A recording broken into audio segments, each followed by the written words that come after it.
In 2004, the LEGO Group posted a net loss of nearly 2 billion Danish krone. For a brand this beloved, a number like this isn't just a bad quarter, it's evidence of a catastrophic, systemic failure. To put that in perspective, the company was burning through $1 million every single day. This wasn't a slow decline, it was an uncontrolled financial bleed that threatened the company's very survival. And that brings us to the central question: how does this happen? The data points to a complete breakdown. So, to understand it, we have to conduct a proper strategic postmortem. We're going to dissect the evidence piece by piece. The goal here is to uncover the critical decisions, the inflection points, and the hard-won principles that ultimately saved the company. Our analysis is going to be methodical. We'll start with the diagnosis of the collapse itself. Then we'll perform a two-part autopsy on its causes. After that, we'll look at the intervention, and finally, we'll pull out the strategic blueprint you can apply. So let's begin with the diagnosis. The evidence of failure is just undeniable, and you can find it right there in the company's own financial reports. Look at the velocity of this collapse. In just 24 months, you see revenue plummet by more than 30%. A modest profit completely craters into a nearly 2 billion krone loss. This wasn't just some cyclical downturn. This was an absolute freefall. And here's the consequence of those losses. They were compounded by a massive debt burden, $800 million. That left the company with absolutely no room to maneuver. The risk of total insolvency was very, very real. So the financial data shows us what happened. The crucial part of this autopsy is understanding why, and that begins with the first root cause, a fundamental loss of strategic identity. In the late 90s and early 2000s, LEGO went on this diversification spree. You had LEGO clothing, LEGO watches, theme parks, you name it. The company spread itself so thin, jumping into markets where it had no real competitive advantage. And the result? The core brand was completely diluted. And this brings us to a really key strategic concept: a company's core competency. See, LEGO wasn't an expert in apparel or amusement parks.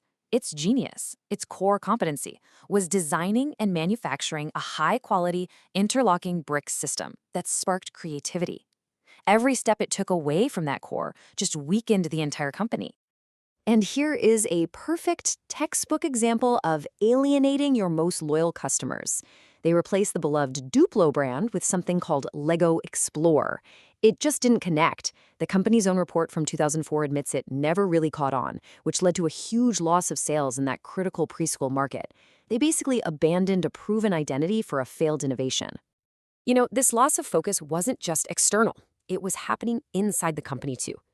The number of unique LEGO pieces had just exploded to over 12,000. Think about that. This created staggering complexity in design and manufacturing in the supply chain. The brand had become complicated, expensive, and totally disconnected from its simple, creative heart. So that strategic drift was bad enough, but it was made so much worse by a second critical failure: a complete and utter breakdown in operations and supply chain management. Okay, so in a desperate attempt to cut costs, LEGO made a fateful decision. They outsourced their core manufacturing. But the experiment was a total disaster. They learned the hard way that its ability to produce incredibly precise, high-quality bricks wasn't just a process. It was a core competency, and you can't just offload that. Before the crisis, their whole logistics network was fundamentally broken. It was this fragmented system of 11 different warehouses all over Europe. It created massive complexity and drove up costs. The solution had to be radical: consolidate everything into one central hub. And this number really says it all. It shows you the scale of the simplification they undertook. The company cut its logistics providers by 82%, down from 55 to just 10. This was a clear, decisive move to wrestle back control and slash that complexity. So, the diagnosis was grim. The autopsy revealed deep, systemic problems. But a new leadership team came in and initiated a very precise, evidence-based intervention designed to pull the company back from the absolute brink. This one question from the incoming CEO, Jørgen Vig Knudstorp, really framed the entire turnaround. What if the problem is LEGO itself?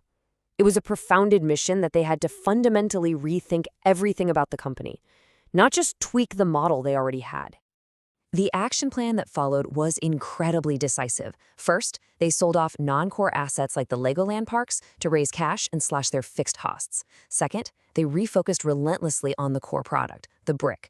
Third, they embraced smart, strategic partnerships. And finally, and this is crucial, they actually started listening to their most passionate customers. Now, this is a key point. Not all diversification is bad.